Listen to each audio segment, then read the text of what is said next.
Eh bien bonjour à tous les amis, supporters, supportrices parisiens, supporters, supportrices lyonnais, amoureux du football, supporters d'autres clubs, bienvenue à vous les amis. Ne vous inquiétez pas les gars, eh oui, j'ai fait le débrief, non pas à chaud, mais je le fais le lendemain, exceptionnellement.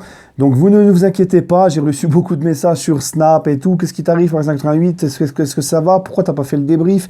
Non, vous inquiétez pas, j'ai pas le coronavirus, j'ai pas la chiasse, j'ai pas la gastro, ne vous inquiétez pas, je vais très bien. C'est juste que voilà, le match a commencé à 21h10, le match s'est fini tard, j'étais vraiment très fatigué avec le boulot. Je me levais à 4h du matin pour aller bosser. Oui, parce que contrairement à ce que certains croient, nous les youtubeurs, on n'est pas tous au RSA ou au chômage, hein, on ne vit pas de YouTube, on ne vit pas tous de YouTube, donc on a une activité professionnelle à côté. Voilà, donc ne vous inquiétez pas, je vais bien, mais le débrief... exceptionnellement, je l'ai repoussé à aujourd'hui. C'est pas grave, je l'ai déjà fait. Mieux vaut tard que jamais. Mais mon petit doigt me dit que vous attendiez tous ce débrief avec impatience. Eh oui, je sais, certains vont me dire que je suis arrogant, que j'ai la grosse tête. Eh bien, j'ai envie de te dire, oui, oui. Mon père, c'est Zlatan et ma mère, c'est Céline Dion. Voilà, voilà. Non, sans déconner, les amis. Trêve de plaisanterie. Mes 3 points, comme d'habitude, de la rencontre. Mon premier point, c'est la compo. Parce que je me suis dit, la compo qu'on aurait normalement hier soir, ça doit être logiquement, mais bon, avec Tuchel, il n'y a jamais de logique, mais logiquement, ça devait être la compo qu'on verrait face à Dortmund mercredi prochain. Hein, à part si tu prends les suspendus et tout. Mais moi, je vois quoi dans cette compo? Je vois, parce que c'était un match où tu joues à Lyon, Lyon qui est en pleine bourre, Lyon qui joue les huitièmes de finale de Ligue des Champions, qui est en pleine bourre, qui vient de taper la Juve, qui vient de gagner son derby. C'était encore il jouait à domicile, on se déplaçait donc à Lyon, c'était un demi-finale de coupe. Donc c'était le contexte idéal pour préparer, et l'équipe idéale de notre championnat pour préparer la réception de Dortmund. Et là, je vois Tuchel qui nous chie une compo. Alors Meunier à droite, alors qu'il ne sera pas là contre Dortmund, il est suspendu. Kurzawa à gauche, alors que Bernat, ça voudrait peut-être dire que Bernat ne va pas jouer. Kehrer en défense centrale, alors que normalement, on sait tous qu'à Dortmund, il sera à droite, parce qu'il n'y aura personne. Alors qu'il y avait Kouassi, il y avait Diallo qui était revenu. Voilà, il y a certains choix de Tuchel, franchement, j'ai pas compris du tout, les gars.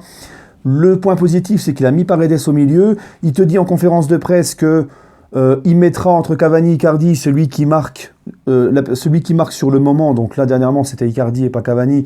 Il a remis Cavani. Bon, c'est tout ce qu'il a un problème avec Icardi maintenant. Donc, je sais pas, moi ce coach lunatique qui n'assume pas ses propos, qui est trop dans le flou, jamais capable d'aligner les mêmes mecs 2 matchs consécutifs, toujours en mode je vais tester un machin, je vais refaire là, lui je vais le remettre là, je vais... Voilà, le laboratoire Tuchel, c'est toujours pareil. Ça fait 2 ans qu'il est là, c'est toujours la même chose, c'est incompréhensible. Enfin bref... Mon deuxième point de la rencontre, les gars, c'est un score qui ne reflète pas du tout pour moi le match. Si j'aurais été supporter lyonnais, j'aurais eu un sentiment de dégoût, de haine, de tristesse de prendre 5-1 à domicile, alors que franchement, on va pas se mentir, les gars, du début du match, de la première minute jusqu'à l'expulsion de Marsal, Lyon était pour moi collectivement, dans les intentions, le pressing, l'intensité, au-dessus du Paris Saint-Germain. Franchement, les gars, on va pas se mentir. Hein. Parce que j'ai vu un Paris Saint-Germain, les gars, première mi-temps, incapable de mettre du rythme, incapable de faire du pressing, incapable de mettre de l'intensité, un PSG qui se fait bouffer dans le pressing lyonnais, un PSG qui se fait dominer. S'il n'y a pas Navas, à la mi-temps, il n'y a pas un partout. C'est toujours la même chose. Quand une équipe nous rentre dedans, on est incapable d'élever notre niveau. On dirait qu'on panique. Hein. Je pense au premier but. Je pense au but lyonnais quand Kurzawa fait une passe dans la précipitation. Voilà, on est toujours en difficulté quand une équipe nous rentre dedans. C'est toujours pareil. Et moi, c'est pas du tout pour me rassurer contre Dortmund. Et ensuite, Lyon a accusé le coup physiquement d'avoir enchaîné le match face à la Juve, le derby face à Saint-Etienne. Mais bon, c'est comme ça, hein, quand tu joues sur tous les tableaux, il faut assumer derrière. Donc, le rouge a totalement libéré, a complètement foutu KO Lyon, et Paris en a profité. Et Paris en a profité par quoi? Par mon 3e point, Kylian Mbappé. Parce que vous savez à quel point, les gars, je tire sur Kylian Mbappé, je suis exigeant avec lui, parce que j'en attends plus de lui, notamment en 8e de finale de Ligue des Champions. Ce qu'il a fait hier soir, moi j'aimerais bien le revoir mercredi prochain en 8e, parce que ce qu'il a fait hier, il l'a jamais fait en 8e de Ligue des Champions depuis qu'il est au PSG. Donc voilà, je suis exigeant avec lui. Il y en a qui disent qu'on est trop exigeant avec lui, qu'il est jeune, qu'on est trop dur. Mais le problème, c'est que le mec te dit qu'il ne veut pas qu'on lui parle d'âge et il veut des responsabilités. Donc c'est lui aussi qui se fout, qui nous donne le bâton, en fait, pour être exigeant avec lui, quoi. Hein, quand il a de telles déclarations, bah oui, forcément, on est exigeant avec lui.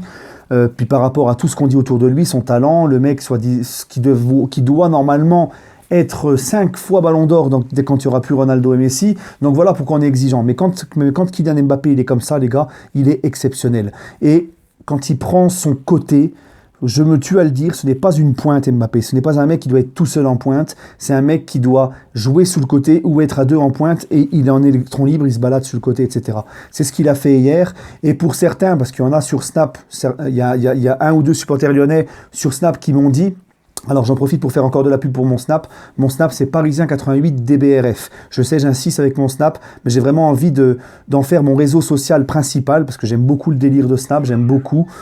J'ai beaucoup de conversations, les gens sont assez sympas sur Snap. J'essaie de répondre au maximum de personnes. Mon Snap commence à prendre beaucoup plus d'ampleur. Le réseau social où je suis le plus suivi, c'est Twitter. Mais Twitter, malheureusement, il y a beaucoup trop d'insultes et de haine. Donc, j'essaie de prendre un peu du recul. Donc, j'essaie de mettre un peu plus en avant mon Snap. Donc, n'hésitez pas à m'ajouter, les amis. Parisien88 DBRF. Voilà. Donc, il y a des supporters lyonnais qui m'ont dit « Ouais, Mbappé, c'est facile. À 11 contre 10, il se balade. » Mais non, je suis pas d'accord avec cette analyse. Parce que, les gars, prenez Mbappé. C'est lui qui égalise à 11 contre 11 juste après le but des Lyonnais. C'est lui qui égalise. C'est lui qui, à chaque fois qu'il a la balle sur son côté, il apporte de la percussion, il fait la différence, il apporte du danger. Et c'est lui qui centre sur le but qui va apporter le carton rouge de Marsal. C'est encore lui qui fait la différence sur le côté et qui centre. Donc je ne suis pas du tout d'accord avec cette analyse de ouais, bah, c'est facile, Mbappé à 11 contre 10. Non, parce que il a été très bon depuis le début du match, même à 11 contre 11. Donc voilà, très content d'Mbappé et j'espère du fond du cœur qu'il sera comme ça. Mercredi prochain, on en aura besoin. Voilà les gars. Mes tops, mes flops. Alors j'aimerais reparler un petit peu vite fait du match. Hein, j'ai oublié de dire 2-3 choses. Le PSG, quand je vous ai dit, le score est vraiment flatteur. Non seulement je vous ai dit, Lyon nous a tenu la dragée haute, Lyon nous a été supérieur jusqu'au rouge, et que j'ai pas vu un PSG faire autant que Lyon dans le pressing, les intensités, dans le rythme et tout, et même collectivement, franchement, on a été encore sauvé par les individualités, celle d'Mbappé. J'ai pas vu de jeu, j'ai rien vu au PSG. Voilà, donc c'est pour ça que je suis encore, ça me rassure pas pour Dortmund. Voilà. Pour moi, Lyon a fait plus de jeux que nous, par exemple. Et ensuite, quand je vous parlais de Neymar, de Mbappé, bah, ça rebondit automatiquement sur Neymar, que j'ai senti un petit peu en dessous, hein, avec beaucoup moins de rythme, un Neymar un peu lourdeau, un Neymar qui a du mal à accélérer, il dribble arrêté, je l'ai senti vraiment moumou Neymar, hein, voilà, j'en attends plus. Après tu me diras, oui, il en manque de rythme, mais le mec, il prend des expulsions de merde, après il est suspendu. Donc voilà aussi le problème. Hein. Sinon, mes tops, mes flops, les gars. Alors, mes tops, Mbappé, normal. Mon autre top, c'est Sarabia, les gars. Parce que Sarabia, il a encore été décisif. Il a encore marqué un but. Il est décisif à chaque fois qu'il joue. Si c'est pas un but, c'est une passe décisive. Dans son travail, les efforts, tout ce qu'il a donné encore hier soir sur le terrain. Et mon troisième top, c'est Navas. Ouais, Navas pour ses 2-3 parades décisives en première mi-temps, notamment son face-à-face. Hein, franchement, Navas, il revient bien, ça fait plaisir de le revoir en pleine confiance comme ça. Mes flops, eh ben, les amis, Kurzawa, parce que même si Kurzawa c'était mieux dans l'agressivité, les intentions, franchement, c'est trop juste. Et on prend le but encore à cause de lui. C'est pas possible. Kurzawa n'a pas sa place au PSG. Et les gars, on va me dire, je fais une fixette sur les deux, hein, Kurzawa et Meunier, mais je suis désolé, les deux, c'est des flops. Meunier, c'est un flop, les gars. Un Meunier, c'est clairement un flop. Je me pose encore la question, à quoi sert Meunier? Qu'est-ce qu'il apporte sur son couloir? Maintenant, la question n'est plus de savoir qu'est-ce que Meunier apporte dans son couloir, parce qu'il apporte rien, que ce soit offensivement ou défensivement. La question, c'est qu'est-ce qu'il n'apporte pas, hein? Parce que là, il y en a des choses à dire. Franchement, les gars, Meunier, c'est plus possible. Trop lent. Il traîne une charrette, hein, il est trop lent, il apporte rien offensivement, il est catastrophique défensivement. Voilà. Hein. Franchement, lui et Kurzawa ce soir, pareil. Sinon, mon troisième flop, j'en avais un autre, c'est Edinson Cavani. Parce que même si j'ai aimé son investissement, le fait qu'il défende, Cavani, les gars, balle au pied, il a perdu beaucoup de ballons, il a fait beaucoup de mauvais passes, mauvais contrôle, il a une occasion, bon, il la met sur le poteau, voilà, Cavani, les gars, franchement, à Dortmund, il faut qu'on mette Icardi. Voilà. Bon, sur ce, les amis, prenez soin de vous et allez Paris.